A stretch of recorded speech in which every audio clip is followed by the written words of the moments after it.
ahead, get started, and then I can get to that question. Kelly McGarry with Travel Services. Welcome to the June travel information meeting. I'm joined by Teresa Athen, who's Assistant Director within Procurement. She oversees the travel team as well as procurement customer service. And then we have April Berger with us as well, and she will be presenting a little later once I pass it off to her.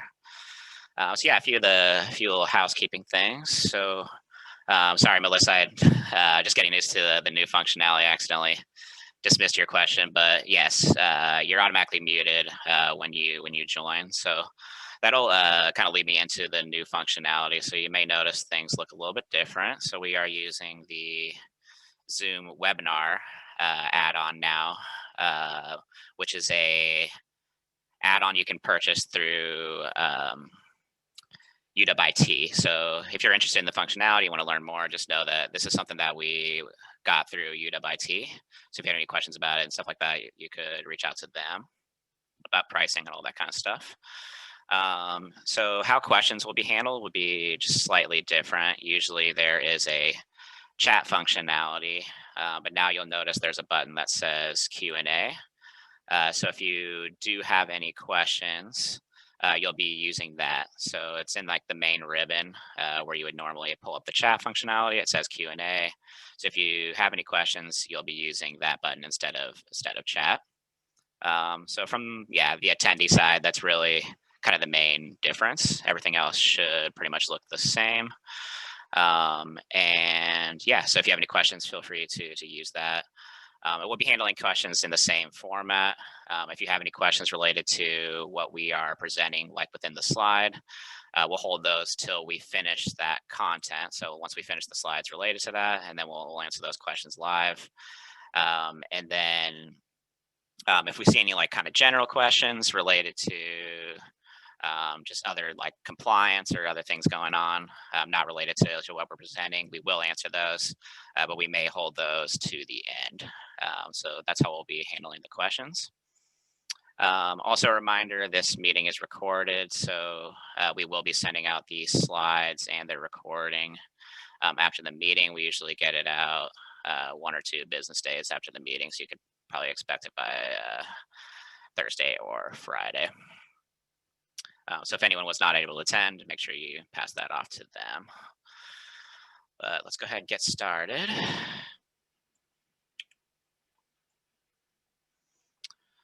So first things first, there is a new CTA ITC page. CTA is short for Central Travel Account.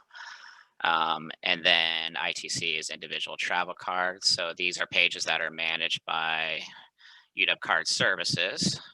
But we just thought we'd point out the fact that they've made some updates to those pages.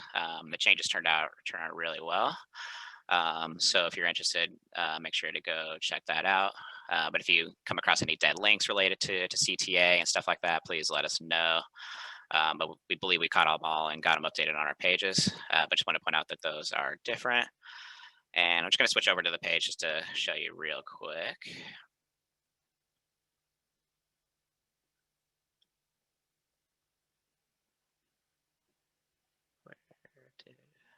Oh, there it is. So yeah, you'll see they just kind of updated the layout, updated some of the content, but all those kind of same resources you're used to are there. But they have this nice kind of layout of the purpose and the responsibilities, and then browse it by topic. And if you go to the individual travel card, it has that same format. Yeah, again, just go check it out if you're interested. And then, yeah, if you come across any dead links or anything like that, just know that these pages were updated. Okay, now I'm going to switch back to presentation. One moment.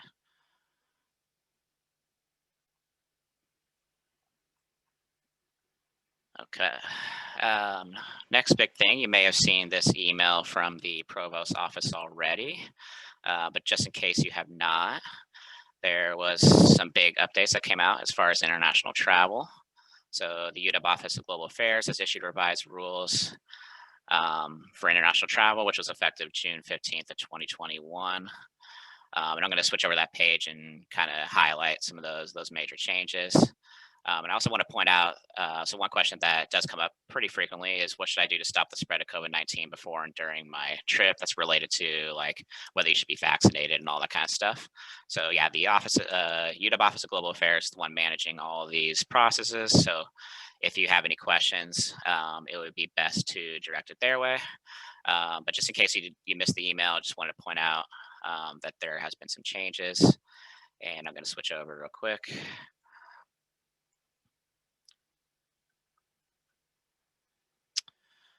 So kind of the big thing is that they've now opened up international travel. So if you knew before, there was the restriction of pretty much that, travel was not allowed for international travel. They had to go through the waiver process. They are now opening things up. So pretty much the main thing is that that you need to register through the UW Global Travel Security. So they're still making that a requirement for any international travel. So yeah, using the GTS travel registration may include a waiver process. So I'm not going to go through too much detail since this is not our content. I just wanted to kind of highlight it from a high level. But the kind of rules change based on what level they determine, like where you're traveling. So I believe it's level 1, 2, and 3 are okay. Level 4, if it is a level 4, then you need to go through their waiver process, kind of like they had set up before. But kind of the high level thing is just know that, yeah, their international travel is now, for the most part, opened up. But do make sure that you come read this page in detail before you start booking, just so you're aware of all the procedures. That way, if it is level 4, that you're aware of it, that you go through that waiver process, you get it all registered through the GTS like they're requesting. If you have any further questions, kind of about what I was just talking, we would definitely direct those over to the Office of Global Affairs. So if you go to this page, you can also find their contact information. So be sure to reach out to them regarding any of this info. And then the other kind of point that I put in the slides. So there's just a nice resource right here on this this main page that I linked. What should I do to stop the spread of COVID-19 before and during my trip? It's a question that's been coming up pretty frequently. So that's why we wanted to just make sure you're aware that this is here. Again, this is the Office of Global Affairs also managing this content, but just want to point it out that it's a resource. So these are things, people should be thinking about before travel and during travel. And it has information about, being fully vaccinated or tested, all those kind of things. Some links to CDC recommendations and all that kind of good stuff. So if you have any questions, like travelers that are saying, hey, what is the UW rule on me being vaccinated for where I travel and stuff like that, this is where you would go to get the details on that information. So if you haven't seen it before, just wanted to point that out that it exists, and you can, yeah. And then, if travelers have further questions about it, again, that would go to the Office of Global Affairs since they're managing that content. Okay, switch back again.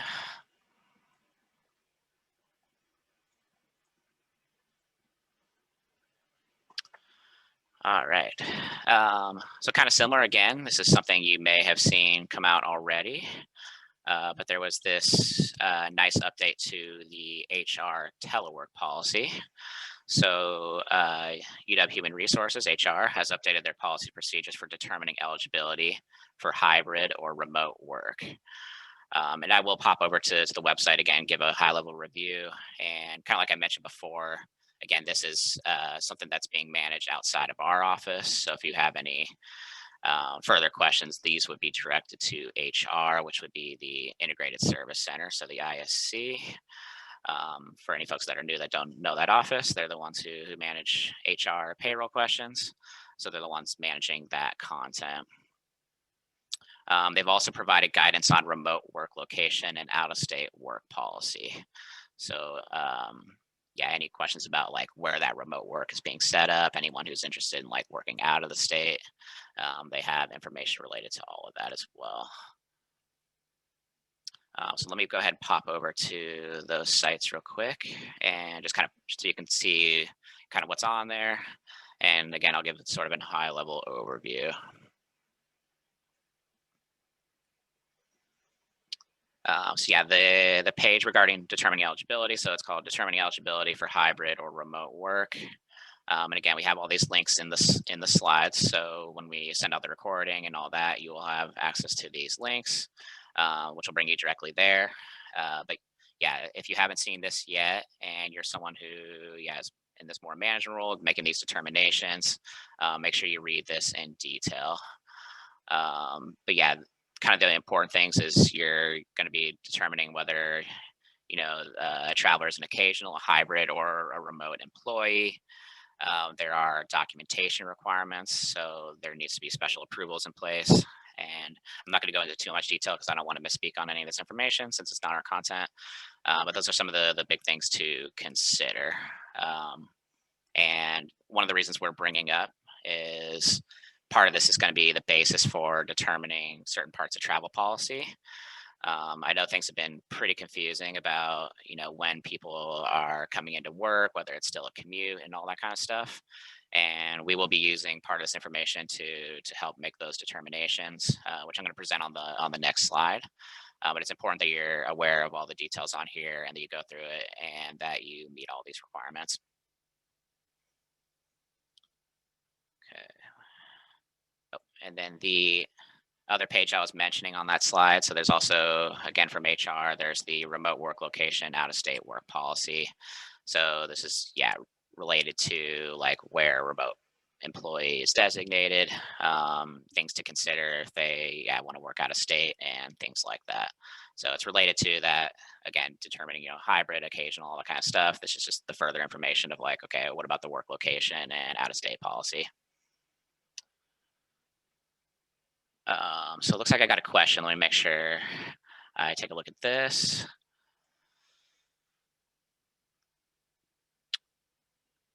Um,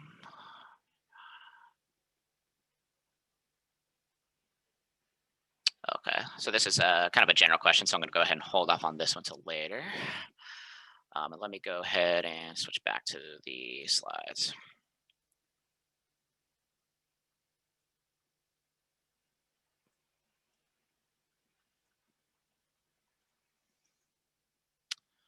All right, so I had mentioned that we are going to be using those policies kind of in relation to travel. So this is what I mean by that. So based on that page I just showed you, so based on the HR telework policy, any travelers that are assigned as occasional or hybrid when traveling into work will be considered on their commute. So yeah, if you go into the details, basically when they're assigned one of those roles, it's basically saying that they have two, actual work locations that they work at their office on campus or wherever their, that other official duty station may be, and that on an occasional basis and on a hybrid basis, they also work from home. And so, because of that determination, we would consider anytime they're actually going into the office commute, because those would both be official duty stations for that traveler. So any expense related to commute is not reimbursable. So then there's the third option from that page. So based on HR telework policy, any travelers assigned as remote when required into like on a rare occasion to come into department offices may be allowed, as it would be considered a temporary duty station. So usually if one of those travelers, one of those employees is assigned as a remote, most likely it'd be a very rare instance that they would come into the department office, because they're assigned as remote, it's basically saying that they're doing 100% of their work duties from home. So I would expect the department to get that to come up very rarely. But maybe if there's like a really important staff meeting or something like that, and they want that remote employee to go ahead and attend in person, for that type of assignment, it could be considered temporary. One thing we wanted to highlight with that is that once you go through in detail all the kind of ins and outs of that telework policy, you'll notice that like an official approval needs to be given, that there's documentation requirements that need to be kept at the department and everything like that. So I just want to point out that it's important to make sure that all of those steps are followed, that the process procedure is completed to the very end. And then, once that documentation, it's all signed, then you would, evaluate the travel. So kind of what I'm getting at there is it shouldn't department shouldn't just be going to that just to sort of help like make the determination. It needs to be like in writing, official. Okay, this person is assigned as an occasional based on that policy, and because of that, now that commute is not reimbursable. Or the flip side, now they are. Um, we have the signed agreement. They are a remote employee, which means they're 100% remote, but they're coming in this one time for that staff meeting that we're requiring them to come in. They only come in once every 6 months for it, kind of thing. And now we're gonna go ahead and pay their ground transportation to come in. So I got a few questions. So from Chow, how would this affect mileage, please? So yeah, this slide is related to mileage.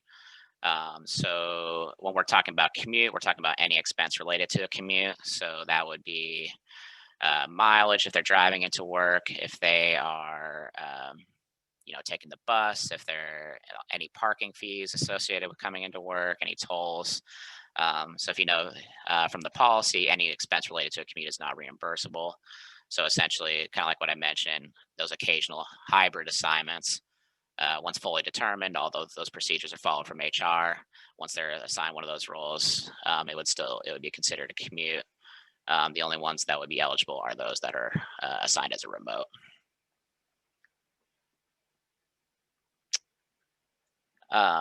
So Melissa was asking, is there a way to share the questions that were asked from other participants? So yeah, how it works is the questions come in, and then I will mark them as live, and then you'll start to see the questions. And so yeah, so that's why you may not be seeing them, but when I click live, you should be able to see them. So that's why when I clicked yours, now the participants would see it. So I know the functionality is a little bit different. This is kind of our first run with it. We're still kind of learning. We've done some practice sessions, so we think we understand it for the most part. But yeah, that's why you want to see that first one. I have one that I had read earlier that I'm holding off until later.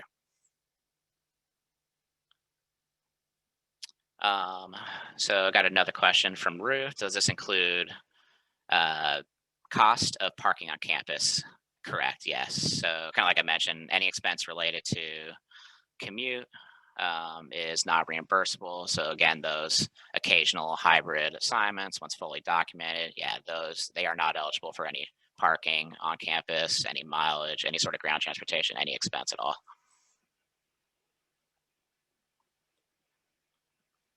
I got another question. So if the employee is remote, is the department required to reimburse their travel expense to come into the office, or is it optional? That's a good question. So kind of how we would answer a question like that normally is, it would be eligible per the policy, but departments can always, one thing you'll notice in our policies, it states that departments can always be more strict than our policy. So if you were to deny something like that, it would need to kind of be like department policy that denies it, which departments can do because they are okay to be more strict than our policy. They just can't be more lenient. And then the other thing I always say with that is if you do it, make sure it's, clearly written within department policy and that it's being kind of fairly enforced on everyone. So where the department could get in trouble on something like that is if, let's say, you're denying it for one traveler, but for like the director of the department, you're allowing it, kind of thing. In that case, you could get into some trouble. So that's why it's important to like fairly do that policy across the department. If you're doing that and it's clearly written in policy, then that would be the way that you could reject it. But per the policy itself, at the central level, they would be allowed to be reimbursed for that. When he's asking, will the 50-mile distance still be considered? So there is no 50-mile requirement for mileage. The 50-mile rule is just for per diem. So what when he's kind of getting at is like travel status. Travel status is not a requirement for like any commute expense or anything like that. So this would not be impacted on that. The 50-mile rule still exists, but that's just for determining meal per diem and lodging per diem. It's the only time that 50-mile rule comes into play. So this really wouldn't be impacted by that. Sharon's asking, how can we identify if someone is assigned remote or hybrid? That's a good question. So really that would like be determined at the department level. Um, and yeah, I don't know exactly the answer to that because it's based on how the department handles that like HR telework policy. So you'll kind of want to check in with whoever's like in charge of actually like doing those assignments and getting the approvals. But I'd imagine, once all that paperwork is filled out and everything like that, then you could kind of like uh, go to that documentation or whoever was in charge of the approval or like a finance administrator and then determine, what their official assignment is. But kind of like I mentioned before, that's a good question because yeah, it's important you'll want to make sure that you're aware of what their official assignment is because then it impacts this policy that I'm talking about right now.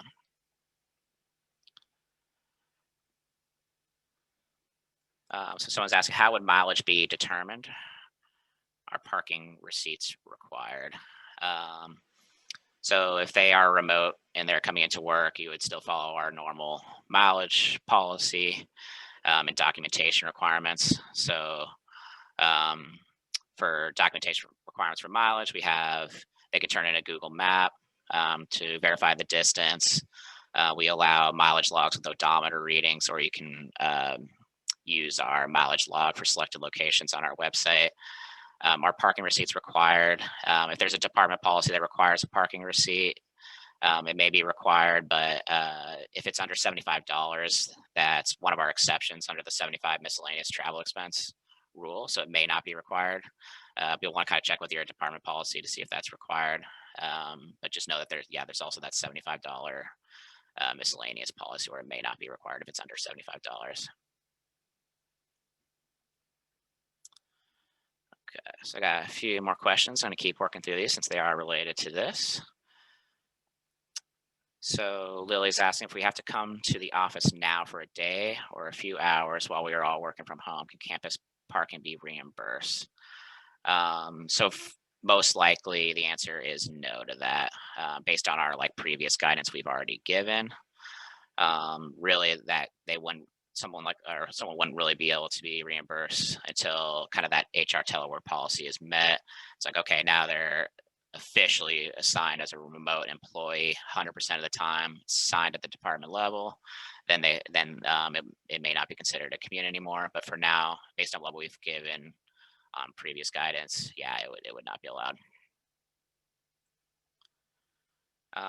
So someone's pointing out it should show in Workday. So yeah, most likely, yeah, the stuff would show in Workday. And yeah, so that's a good thing to point out. Someone else had said that the ISC were requiring this assignment in Workday.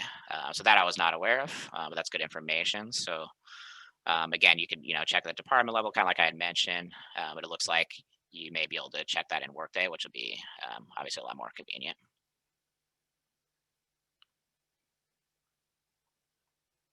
So I got another question. Could we cover international travel for remote employees coming for one occasion on site? Can an employee live abroad? So yeah, I mean, something like that could be reimbursed. Again, kind of pointing to what I was saying before, as long as they're officially assigned as one of those remote employees. I'd imagine if they're international, they probably are not a hybrid or an occasional. Be outrageous for them to commute from that far. Yeah, most likely that would be considered like a temporary duty station for them. Can an employee live abroad? That's a good question. So that's related to, I'm going to go back to my previous slide. I make sure you check out that link that I had given about this. So that the HR has also provided guidance on remote work location and out-of-state work policy. I would make sure to give that like a full read through. And then if you have any questions about someone wanting to locate, abroad and all that kind of stuff, that would be an HR question. So I wouldn't be able to answer all of the ins and outs on that.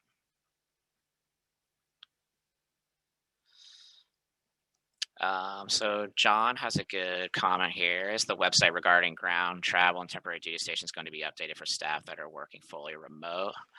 I'd imagine we probably will make some updates or put some guidance, related to this on the website. We haven't made that official decision, but I'd imagine we'll go that direction. But we'll keep you updated on that and let you know if we make an update to the website. I'm sure we probably will.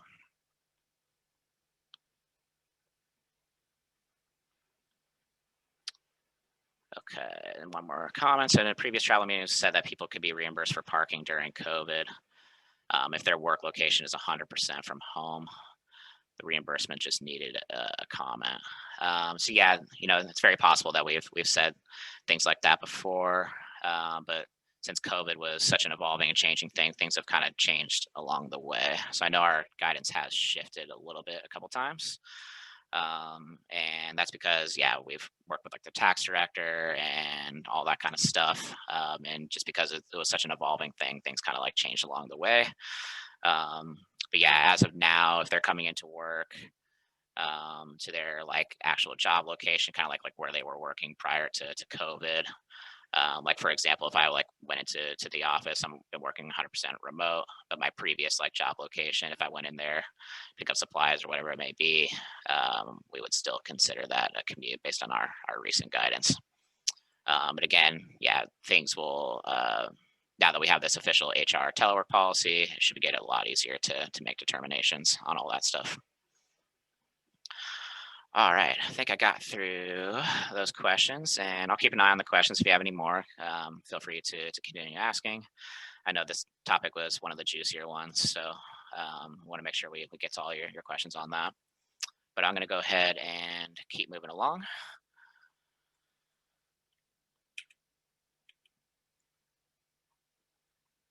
Okay, I already did that one. All right, so Real ID Act. I know I have mentioned this uh, quite a few times, but there's been a bit of an update on the Real ID Act. So uh, before we mentioned that that it was kind of coming up regarding the Real ID Act requirements that you need to meet. So the change is that the enforcement date is delayed now until May 3rd of 2023. Which is kind of nice, and I have a little bit more breathing room. Not something I have to worry about for a while. So if you were worried about because the previous change was October 1st of this year is when it was going to start to be enforced. But I think with everything that's kind of going on with COVID and stuff like that, they made a decision to push that back. But we'll still keep it on people's radar. So as it gets closer and everything like that, we'll continue to give reminders. Probably won't see a reminder on it for a while now that we have this 2023 date. So we won't have to bug you too much on it. But again, if you're new or you haven't seen this before, the Real ID Act, this is going to impact our travelers like going through airport security as there's new ID standards that must be met. The big thing is that our current standard Washington driver's license identification card does not meet the new standard. And we provided a couple links if you have, or if you're curious for more information. It has all the information about what IDs do meet the requirements, such as like an enhanced driver's license and a passport. A couple of those do meet the requirements. If you already have that, then you're good. But just make sure, yeah, travelers are generally aware of this as it will impact once we get to that date.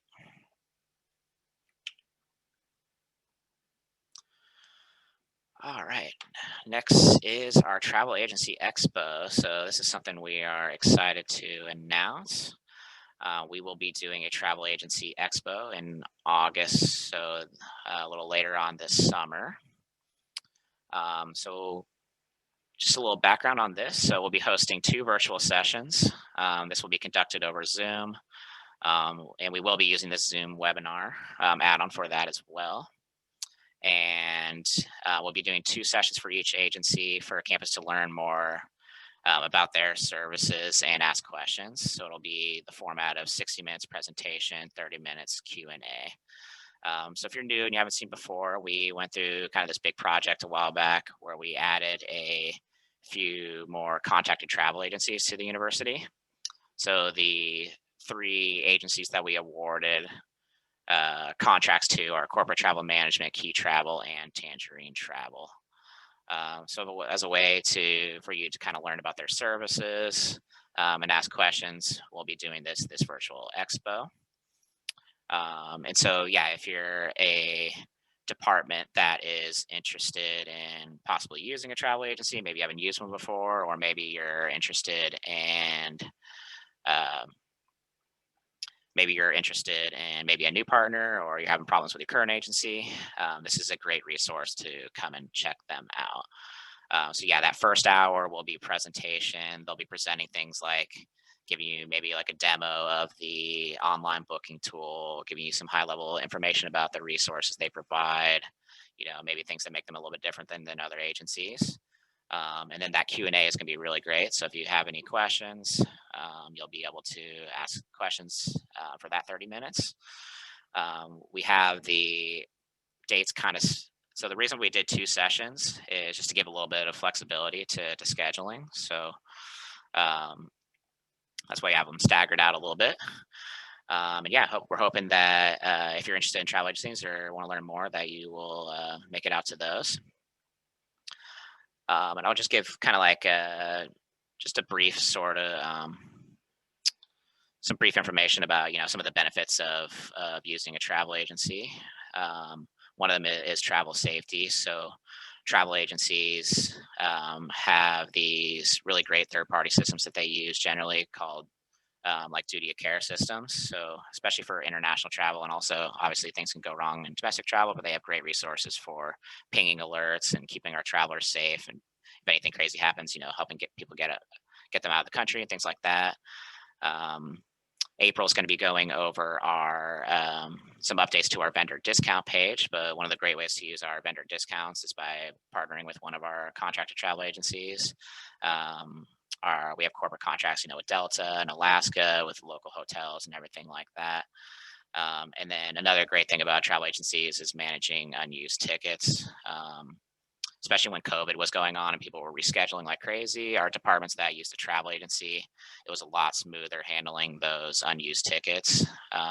Departments that traveled a lot but weren't on an agency, our phone was ringing off the hook, trying to figure out they were doing all the communication manually with the traveler, like over email. What credit did you get? What does the email say? How can we use this and stuff like that. One great thing about an agency is they kind of help manage a lot of that process for you. So that's my little spiel on the travel agencies. But again, hope you make it out to the expo. Oh, and also want to mention, we will be sending out reminders. I know August is kind of a ways away. This will not be the only time you see it. So if you forget and all that, we will be kind of sending out reminders and links and all that kind of stuff as we get closer to the event. All right, so that's the end of my content. If you have any questions, again, feel free to ask, and I'm going to go ahead and pass it over to April. Actually, Kelly, can you hear me okay? Yeah. I think you should go back to the Real ID Act slide. You have some questions regarding that slide. The first question in the Q&A, and then that's there's right. another question from Christine. So I'll let you go ahead and answer those before I start my slides. Gotcha. Perfect. Okay, so I will push these questions live. Okay, so we got one question from John. Do you expect any friction for domestic air travel? I know the Real ID Act is happening, but will the TSA or airport staff ask for extra documentation or stop you from boarding the plane for any specific reasons related to safety, COVID, face masks, etc.? Yeah, that's a good question. To be honest, yeah, we're not, really experts on the Real ID. If you have any questions about that stuff, I would definitely check out the links that we provided, and then kind of go through all that information in detail. But yeah, as long as they meet I'd imagine, as long as they meet the Real ID Act, like whatever documentation they have, things should go smoothly through the security. So if they have their passport or their enhanced driver's license, they should make it right through.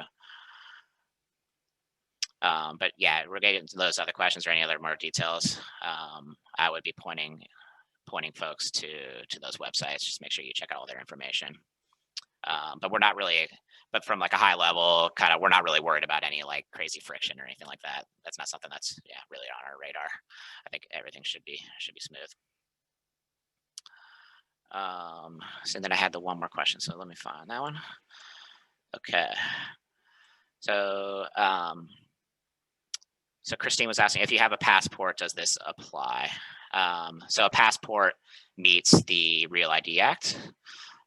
So you would be good if you have a U.S. passport. That is one of the approved documentation. And again, anyone who's curious about like what documentation actually meets the Real ID Act, if you go to those links we provided, it kind of gives a nice list of all the things that do, and you'll see that a passport is one of the approved things on there. So yes, it would be good.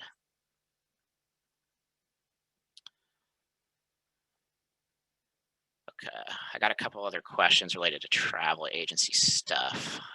So give me one moment here.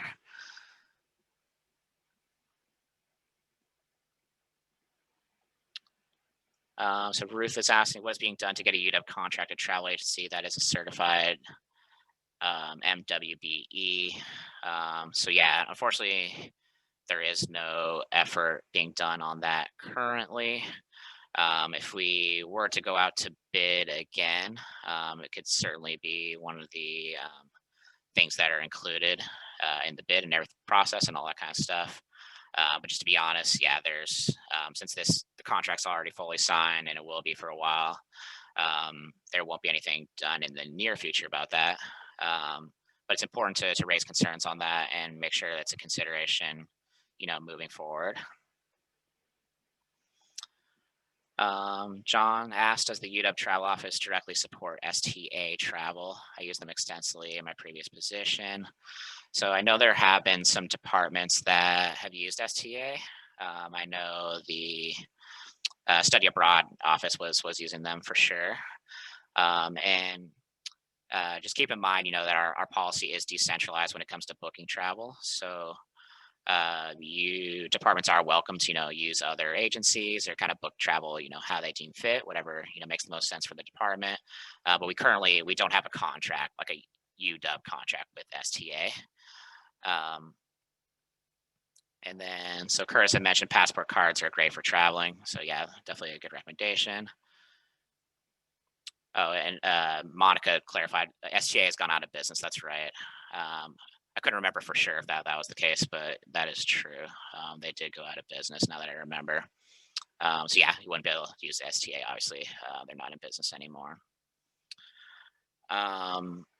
So, and then we got a question. So Wendy had asked, are you no longer recommending Christofferson? No, that's not the case. We're just doing this expo because we just wanted to do it. We wanted to do this one for our new partners. So the only reason Christofferson's not being included this one is because they're not one of the new awardees on that bid. But that does not mean that we're not recommending Christofferson. They're still one of our official travel agency partners. And if you go to our website in the travel agency section, everything like that, you'll see all their information is still there. So if you're interested in Christofferson and all that, yeah, it's all there still. Alrighty, now I think I'm ready to turn it over to April. So I will pass it off. And yeah, if you have any questions about this previous stuff, still, continue to ask. We'll come back to it and all that kind of stuff. But I'll go ahead and pass it off to April.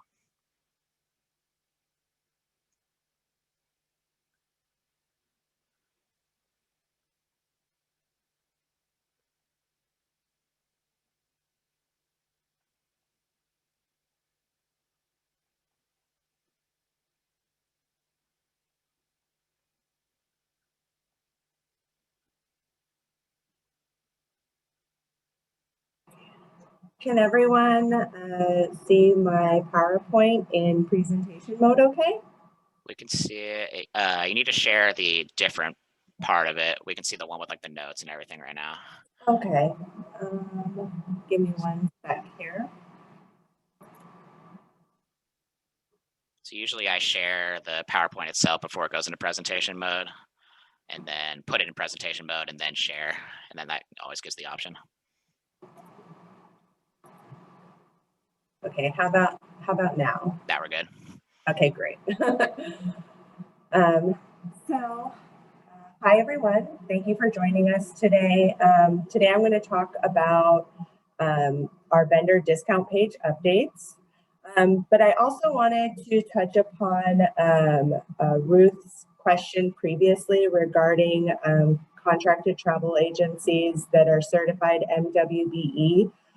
While none of our travel agencies meet that requirement, we as a public university are able to piggyback off of Washington state contract agreements.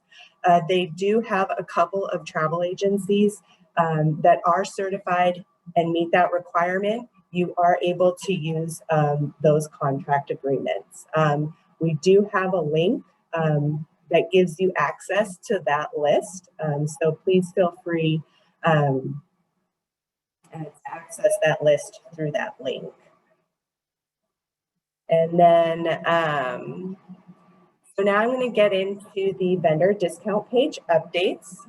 So in keeping with the theme of, returning to in-person, returning to campus, returning to travel, we just wanted to give a friendly reminder to all of you that there is this new vendor discount page that has several discounts that we have with our airlines, hotels, ground transportation, parking, ferries.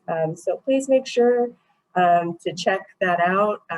We want to provide as many resources for you as possible. And then I'll be going over some Alaska Airlines and Delta Airlines updates. In addition to our vendor discount page, the layout of that discount page, we'll be doing a similar update to our travel agency information. So it'll have a similar look and feel. So keep an eye out for that. We'll be working on that update shortly.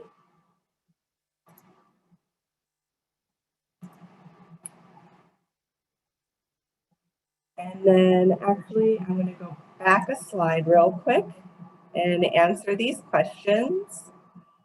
Let's see here. Will UW be offering the ability to get or update TSA PreCheck clearance? We can definitely, I know in the past, if you're referring to where we have an event on campus, I know that we have had events on campus previously. We were trying to get another one set up prior to COVID, but then obviously COVID hit and everything stopped. So we will look into that for the future. If that is not what you're referring to, let me know, Tammy, and I will re-answer the question. Another question from Tammy was, are we able to use the discounts for personal travel? Some yes, some no. So you will need to reach out to the point of contact. There is contact information on the vendor discount page, so you can reach out to them to confirm. Some of the agreements do allow for personal use. Okay, so I see no more questions, so I'm going to move on to the Alaska Airlines updates.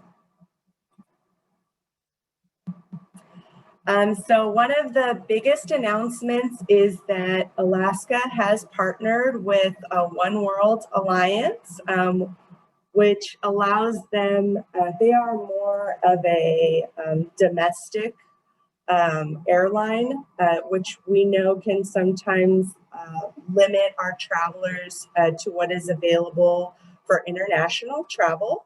But in joining One World, it allows our travelers to have access to 14 other airlines that are a part of this alliance. And that will open up access to international locations, which is awesome.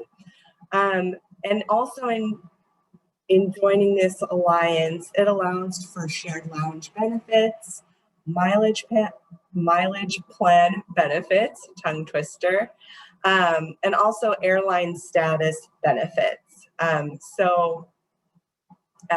This is a really big game changer for Alaska Airlines. And then this will also be a huge benefit to our travelers.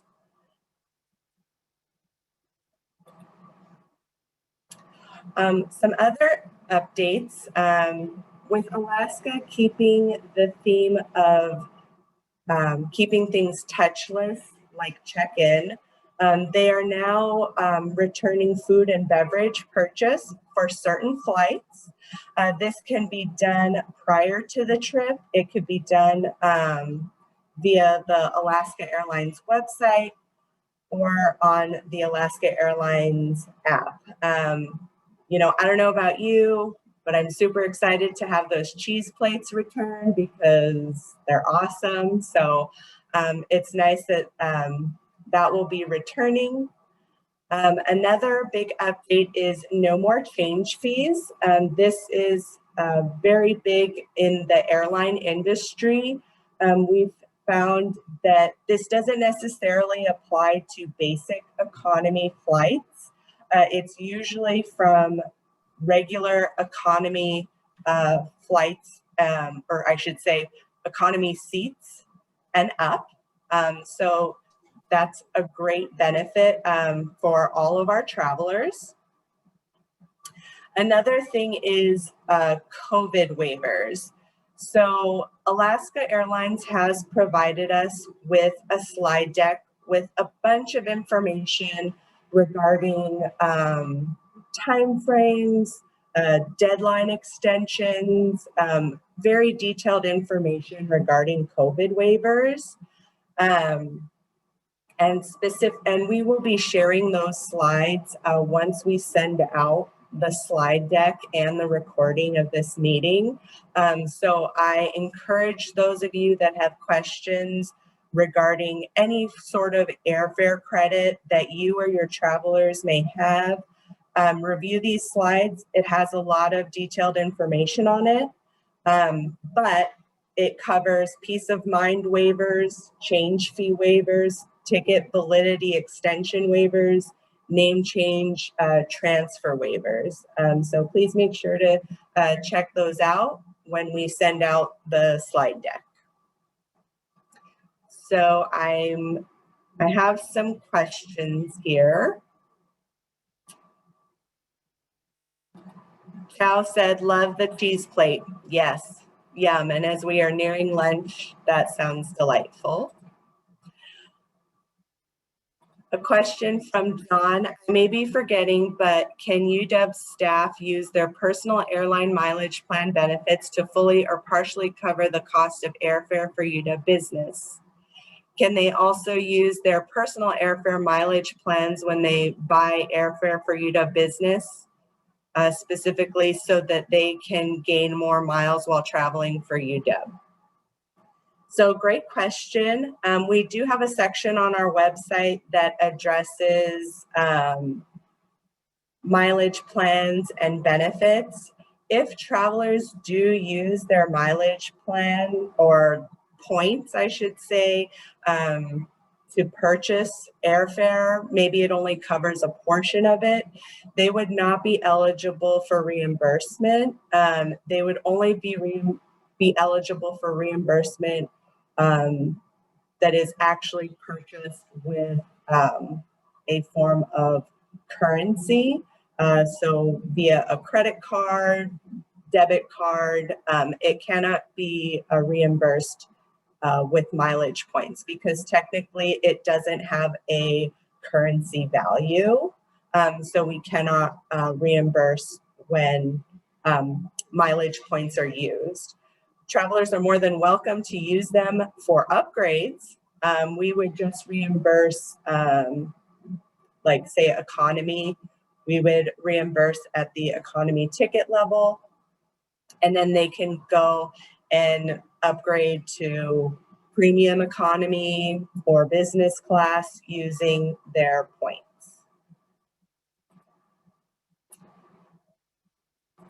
Belinda asked, how does Alaska Airlines involvement with One World meet the requirements of the Fly America Act? Are the other airlines in the agreement in compliance with the act, or do we still need to confirm status? Great question. That would require confirmation still, because it's a bit separate in terms of their company's strategy in joining the alliance, and it's separate from the Fly America Act. So I would recommend always confirming that the airline that's being used is Fly America compliant. Yoshi asked, what do you mean by regular economy seat for change fees? If we purchase Saver Fare, is it still no change fees? So, like I said, this is an entire airline industry shift in allowing, in not having change fees. But I have noticed that it is dependent on certain seat classes. So oftentimes when you are looking at airfare, they will make it very clear whether it is eligible for no change fees or if it's refundable or not. So I highly recommend just being very thorough and cautious when purchasing any airfare, that if you want to make sure that it is eligible for no change fees, that you confirm that it is eligible for no change fees.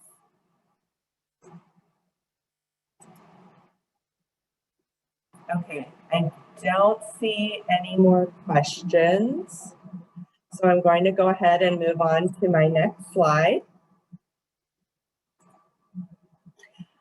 So we have some Delta Airlines updates.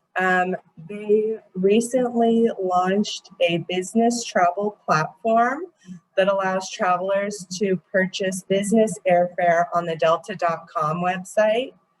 I apologize for the typo, that should say or, not of, or the Fly Delta app while receiving UW contract rates. In order to use this booking platform, you must have a Delta SkyMiles account.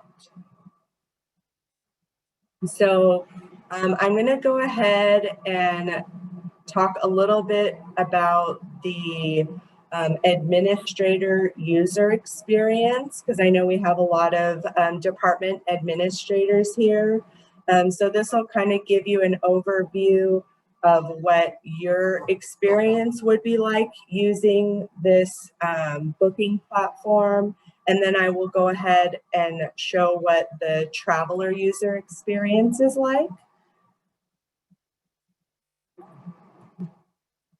So department administrators can set up their own group for their department.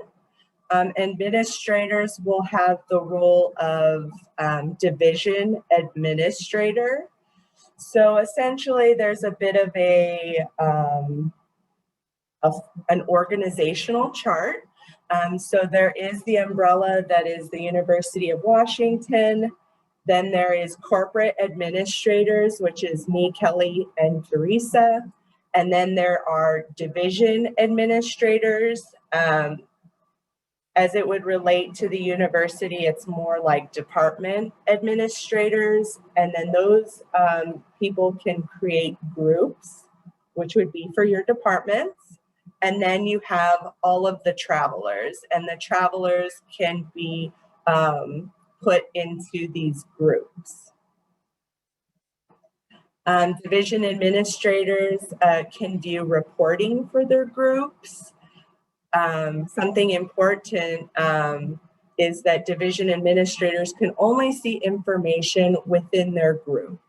So based off of the organizational structure that I just explained, they would not be able to see all university-wide travelers only ones that are under their group. But one awesome thing about the organizational structure is while you can only see the people in your group, a person can be a division administrator for multiple groups. So we do know that the way departments are structured, it's kind of like departments and sub-departments. So all of those sub-departments can be categorized as groups, and your division administrator can oversee all of those groups. Division administrators will have access to what Delta is calling their flight board. And the flight board is essentially what I would consider a dashboard. And the dashboard provides real-time updates of active, upcoming, or past trips for travelers in their group or groups. This image that you see here specifically is for, it's like a list view. So here you will see like the traveler's name, their when their flight is to occur, and it showed the actual flight status. You can always click into these to get additional information.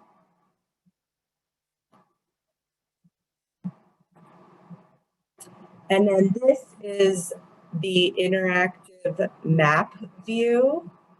And then as you can see, these little green dots indicate where your travelers are.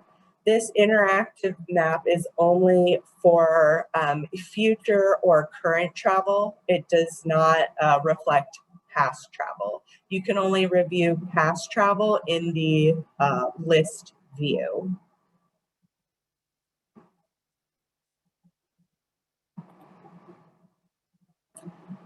Okay, before I talk about the traveler user experience, I do have a question from Tanisha. Are these roles already set up, or will someone reach out to the departments to create these? That's a great question. I will be addressing that at the very end, but essentially you will, if you are interested, you will inquire with us to get that set up. So now I'm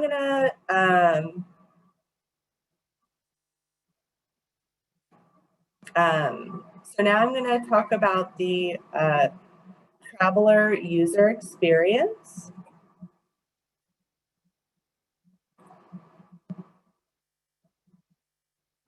So one of the very, I think, unique and interesting elements to this is that division administrators, once they have created a group, they can send out unique invitation links to their travelers to create a profile under their group. So if the traveler uses the link that is sent to them, it'll automatically include them in their specific group. Something to keep in mind, travelers can only belong to one group. So travelers that could potentially belong to multiple groups, it would be recommended that they are not assigned a group. If they are not assigned a group, they would just sit under that larger UW umbrella labeled as a traveler. If they say right now your traveler is in a position where they could be assigned to multiple groups, you would keep them as an individual traveler, and then say they change positions and now they really are only under one department, you could then assign them to that group. So it can be updated at a later time. But so your travelers will get the link, they'll provide their first and last name, their Delta Sky Miles, and then they will also be entering their UW email to register. Lots of questions. So I'm going to stop here before I move on.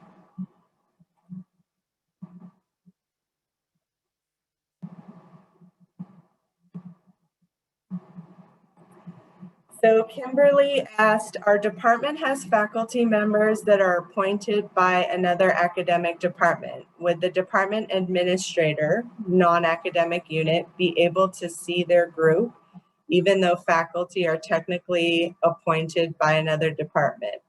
So this would really depend on the organizational structure and how your department administrator wants to manage the travelers. This might be a situation where a traveler could potentially belong to multiple groups. So it would be recommended that they stay as an individual traveler and that they not be assigned to a group.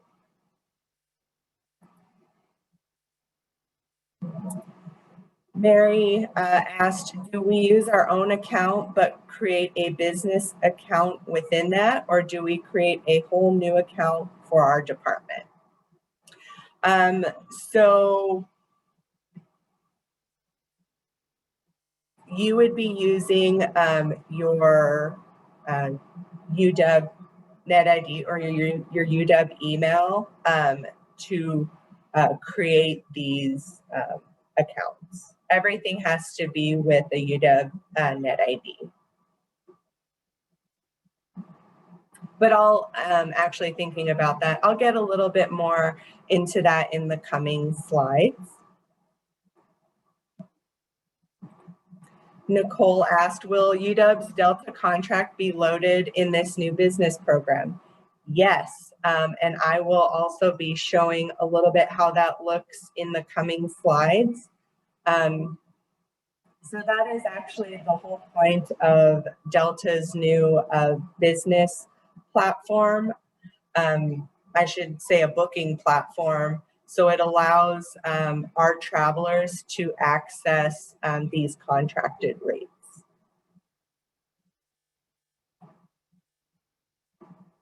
Michael asked, if an individual is sent an invitation to an administrator group, do they still need to have a Sky Miles account of their own?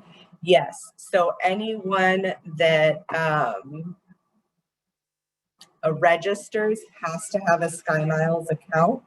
So if you see on this slide, it's a little bit blurry, so I apologize for that. But in this red box, when you register, even when you access this through that unique invitation link, you will still need to enter your first name, last name, and Sky Miles number.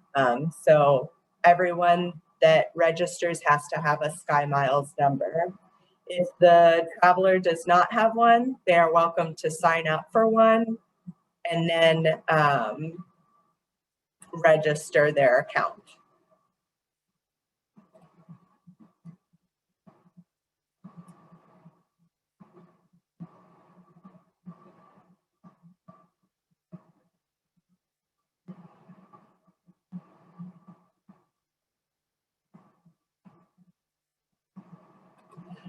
Sally asked, will administrators need a Sky Miles account? Yes. Everyone that will be using this booking platform will need a Sky Miles account.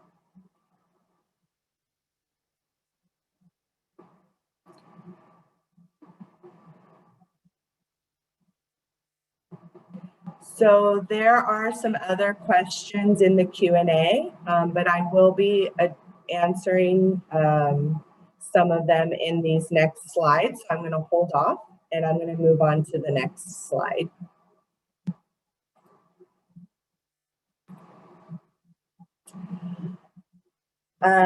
So this slide shows, here is an image on the left that would show what it would look like when seeing on delta.com's website. And then this image on the right is what the Fly Delta app would look like. And I'm not sure if you could see very clearly, but there is a two option functionality. One is personal travel and the other is business travel. So travelers can toggle between personal travel and business travel. As you know, travelers cannot purchase contracted rates for personal travel. So this just allows travelers to be able to go back and forth. And then more specifically, so here are some identifiers to let the traveler know that they are in the business booking platform. One of the indicators is that the banner header of the web page will say business. Another is that in their flight search results, it'll state that it is for flights for University of Washington. And then lastly, when viewing the airfare, it'll say underneath negotiated fare. That means that these are the contracted rates.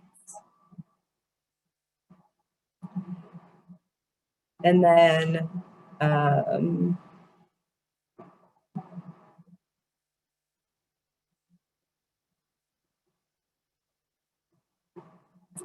let's see here.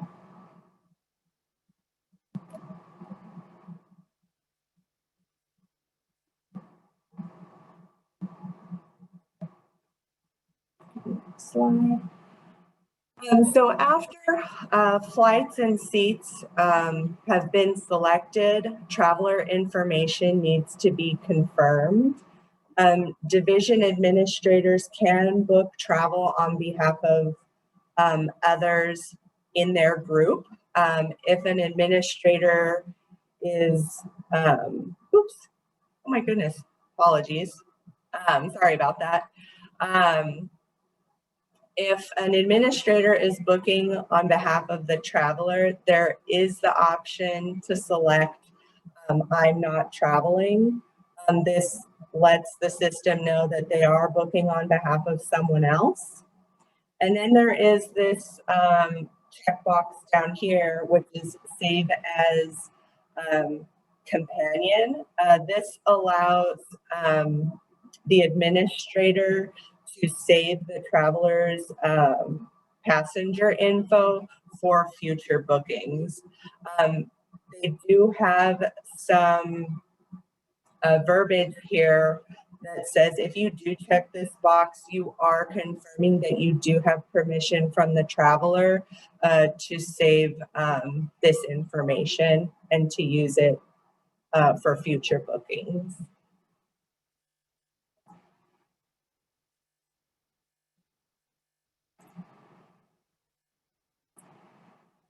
And then always at the end of booking your airfare, you need to pay for it. So this is the section in regards to payment options. Essentially, there are three payment options available. One is the traveler can use their own personal credit card. The second option is department administrators can provide CTA information as a form of payment for the travelers to have access to use. And then the third option is, say your department has a strong managed travel program, and you have certain things that are mandated and you require your travelers to use the CTA.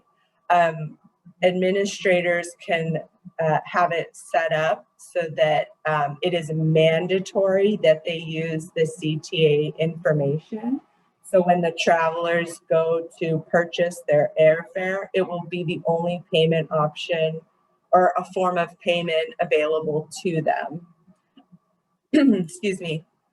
Also be advised that assigning or storing form of payment information is optional. This is not required. These are just some options available to department administrators and travelers. And then I'm just going to go into the last few slides before I start answering questions. So once the travel is, or the airfare is purchased, when travelers go into their My Trips, because they have the option to purchase personal travel and business travel, they will be able to see a list of all of the airfare that they have purchased, but more specifically, the flights that were purchased in the business travel booking platform, they will have an indicator that it is business travel. Any updates that are made to the flight or any changes that the traveler made will automatically be synced with the department administrator and just the university's duty of care. So that's one thing to also point out. So travelers do not necessarily need to provide updated information. That information will be up to date for the department administrators.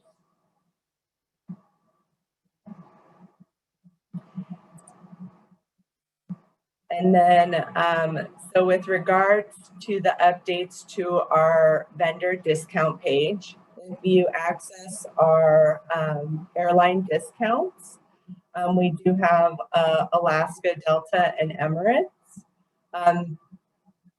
And then, so if you are interested in setting up a group, becoming a division administrator, or have just any questions regarding this business travel platform, we encourage you to click on the link here. This will take you to an intake form, and that will be routed to us, and we will do our best to answer your questions as best as possible. And then we will also be able to assign you as a division administrator and also be able to give you access to create a group. If you have actually any specific Delta Airlines questions, you're always welcome to reach out to our account manager, Ernie Perez. His contact information is here. And additionally, with Alaska Airlines and all of their COVID waiver information, if you have any questions regarding that, once we send out the finalized slide deck, feel free to reach out to Gina Alon. She is our Alaska Airlines account manager. We strongly encourage you to reach out to her with any specific questions that you may have. And now I'm going to go back to the Q&A and answer some questions regarding this. Ruth asked, would travelers have to use their own credit cards? They can if they want to, or like I said, they can use a department's CTA. Like I mentioned, there were those payment options available. Mary asked, are the contracted rates for refundable tickets only? I don't believe so. I believe when searching available airfare. It's not just refundable. They have non-refundable as well, but I would have to confirm that.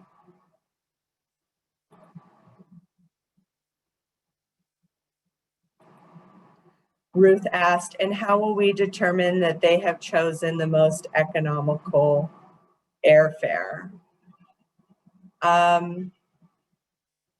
That's a bit of a broad question. It would be dependent on how you make that determination now. Or I guess more specifically, how does your department make sure that it's the most economical airfare? Something to consider is that these are contracted rates. So chances are that they will likely be more economical. I'm not really sure how to answer that very specifically, as it's more of how your department manages that.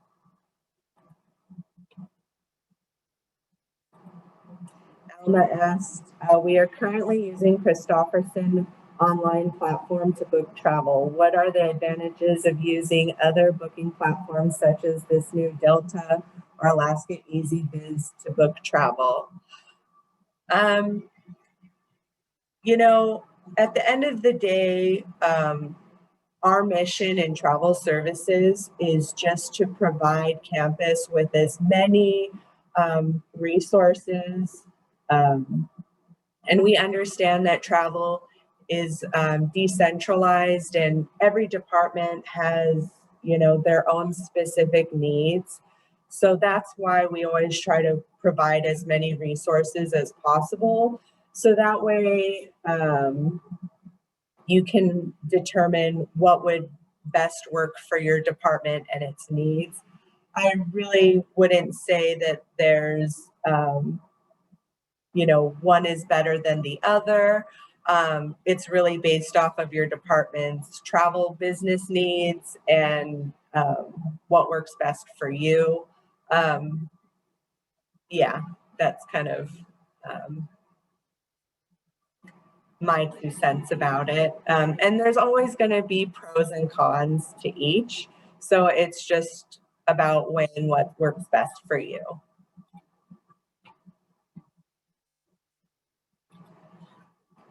Barbara asked, as contracted rates, will all of these fares be fully refundable? Like I mentioned earlier, I believe there are non-refundable available, but if I remember correctly, in testing this booking platform, I believe it provides all of that information as to seat class, if it's refundable or not. But I will have to confirm and get back to you.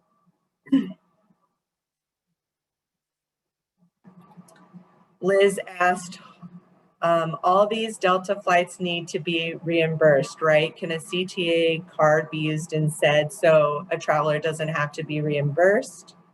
Or if we use our travel agent with the CTA, can they get these same rates? Yes, the traveler can use the CTA, so you don't have to go through the reimbursement process. And as far as if you use a travel agent, they will have access to these same rates. So there's that. Tanisha asked, are there any restrictions on purchasing flights? For example, I'd like to let the traveler use the CTA, but I'd be worried they can buy first class tickets or something outside of travel policy. So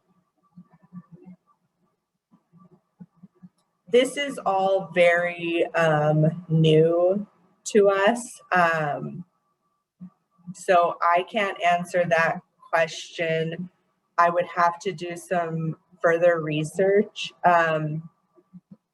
in terms of if you are a division administrator, could you limit the type of airfare class that is able to be purchased for travelers that are within your group. I feel like that was an available option, but please don't quote me. That is something that I would recommend actually going into our discount page and clicking on the intake form and just asking that question so I can get confirmation and get back to you on that.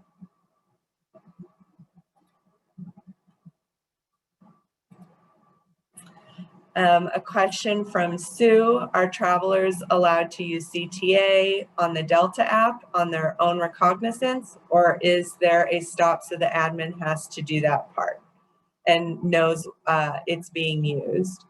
So like I said, it's how the division administrator sets up form of payment accessibility to their travelers. But if whether the traveler is using the app or the delta.com website, if that form of the CTA is a form of payment made available to them, they can use it. One thing that I am unable to show you today is what the reporting looks like for division administrators. However, I do know that division administrators can pull reporting based off of form of payment. So you would be able to see flights that were purchased using the CTA. I just don't have any screenshots of what the reporting looks like at this time. Catherine asked, will you seek department approval for requests for someone to be a division administrator for this purpose?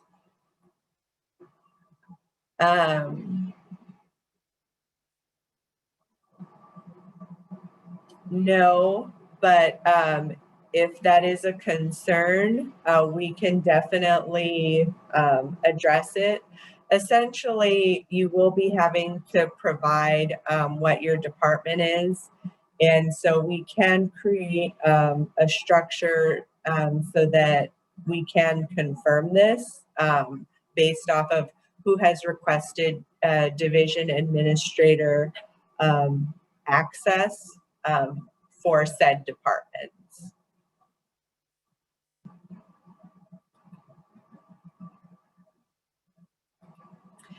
Edith asked, will these flights be eligible to earn traveling miles with Delta? Yes.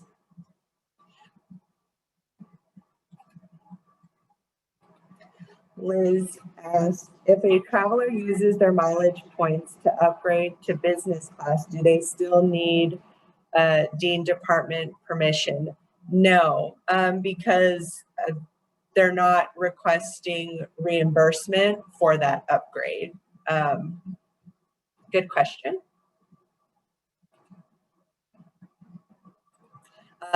Alma has a follow-up question. Are all the Alaska and Delta contract fares available in the Christopherson Travel online platform? Yes. So all of our travel agencies have all of our contract rates with Delta and Alaska.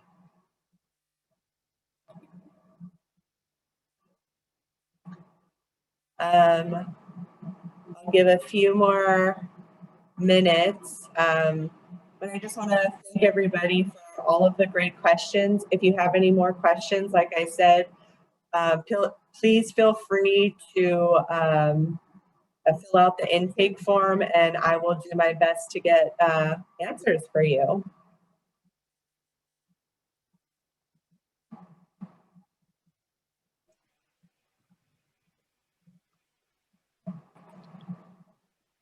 All right, I think so that's the end of our content. But like April mentioned, feel free to continue asking any questions that you have. We'll be sticking around for a few more minutes. I was going to point out, just kind of show the intake form just real quick too. So yeah, like April had mentioned, that's And I also noticed that we didn't provide the link. So we're going to, when we send out the slides, we'll provide the direct link to where you can get to this forum and all that stuff. So that'll all be in the post-meeting email. But like April mentioned, if you have any specific concerns, like when you're setting up, that's kind of like what the purpose of this form will fill. So you'll notice at the bottom, there's a, oh, whoops, I accidentally paused the share. Give me 1 second. So you'll see at the bottom, there's a comment section. So if you are interested, like when you submit this, it doesn't mean like, we're going to set you up right away. We would be kind of following up and getting more information. So if you have any, specific concerns and everything like that, that comment box is there for that. It looks like we got a couple more questions as well. Let's see. Can you change the title from division administrator to travel administrator? Using division administrator might be confusing, especially those departments that have division administrators. Do you know if that's possible, April? We'd probably have to look into that. Yeah, it would require me to look into that. So yeah, pointing back to what we said. So if that's one of your concerns, when you fill out this form, you just want to find more information, put that in the comment section. And then anything we see in the comment section, again, we have our partner with Delta, who's named Ernie, and we can, go to them with any of these questions. They're the ones that are the experts, and we'll be able to figure all that out for us. And then Lynn had asked, if you don't have a department administrator with Delta, can you book through a travel agency and get the Delta contract rates? So yeah, this is in relation to our Delta, like corporate contract through the university with Delta. So if you use one of our other travel agency partners, such as Christofferson or Tangerine, CTM, and Key Travel, we've sent over all that information to them. So if you were to do their onboarding process and use their booking tool, all that is available as well. So kind of like April said, it's kind of about weighing out the pros and cons. Does a travel agency make more sense to you? But we wanted to give this as an option because previously you couldn't get to our Delta contract, without using one of the travel agencies. So we're just giving a little bit of flexibility to be able to do that. Ruth is asking, will our travel agents be able to register on the Delta business platform? That's a good question. They wouldn't really be registering on the business platform. They already have those same, contracted rates are already in the booking tools for their agency. So it's not really something you would need to do, because if you're working with our university contracted agency, you already have access to basically what the Delta business platform is offering. So that's why it's like not something you need to like really worry about or add with your travel agency, because as long as it's a university travel agency, they're already like basically giving you those rates, if that makes sense. Do you have to fill out a form for every time you add a traveler? No, you wouldn't need to do that, as long as this is just kind of like the initial intake form, really. It's just to kind of start the conversation, get in contact with us. So you can kind of put all that information there. But as long as, once you've gotten set up as an administrator and all that kind of stuff, and you want to start adding travelers, you don't need to go back to this form each time. This is just to like gather your initial department setup and all that kind of stuff. And then we would kind of send it your way, and you can kind of take it from there.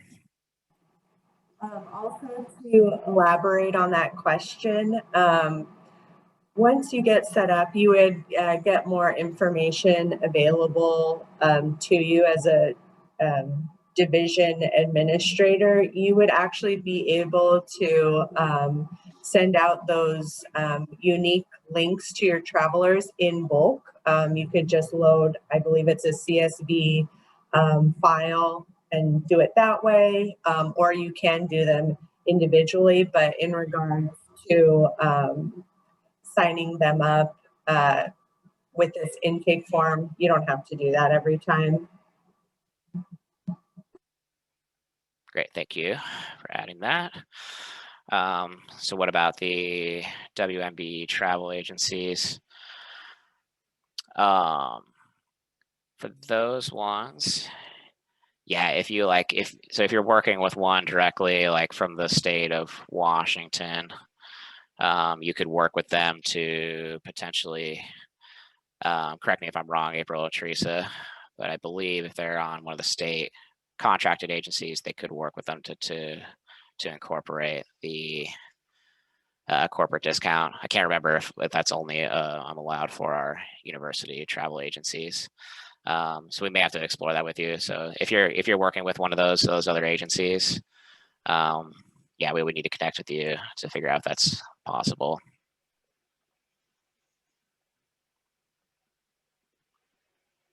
Were you gonna add something, Teresa?